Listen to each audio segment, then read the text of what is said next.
अस्सलाम वालेकुम प्यारे बच्चों, मैं हूँ आपकी टीचर तथीर फातिमा। आज हम पढ़ेंगे जेएम पब्लिशर्स की उर्दू का दूसरा कदम।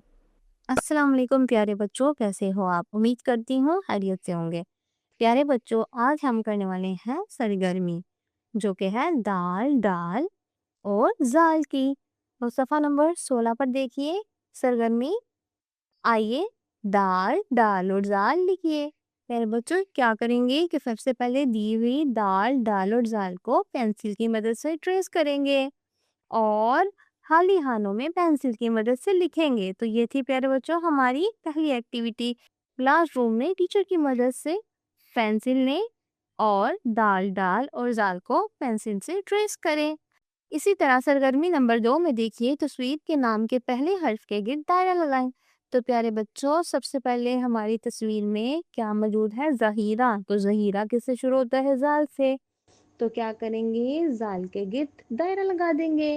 इसी तरह से दूसरी तस्वीर देखिए, दूसरी तस्वीर है दरख्त की। तो पहला हर्फ है दरख्त का दाल, तो दाल के गिर्द दायरा लगाएंगे। इसी तरह से आखिरी तस्वीर देखिए, आखिरी तस्वीर है डोल की। डोल किससे बनता है? डाल से। तो क्या करेंगे? डाल के गिर्द दायरा लगा देंगे।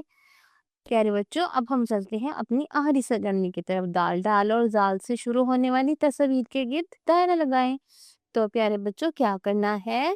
पहली तस्वीर देखिए, क्या है? दुआत, और दुआत किससे बनता है? दाल से। तो क्या करेंगे? दवात के गिर्द दायरा लगा देंगे।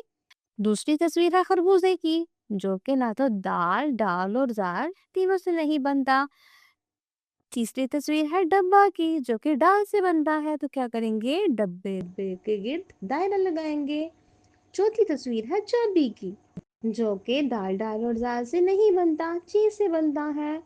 तो इसके गिर्द हम दायरा लगाएंगे कि नहीं? नहीं, क्योंकि ये दाल डाल और जाल से नहीं बनता। इसी तरह से आखिरी तस्वीर है ज़हीरा की। तो ज़हीरा किससे बनता है? जाल से। तो क्या करेंगे? ज़हीरा के गिर्द दायरा लगा देंगे।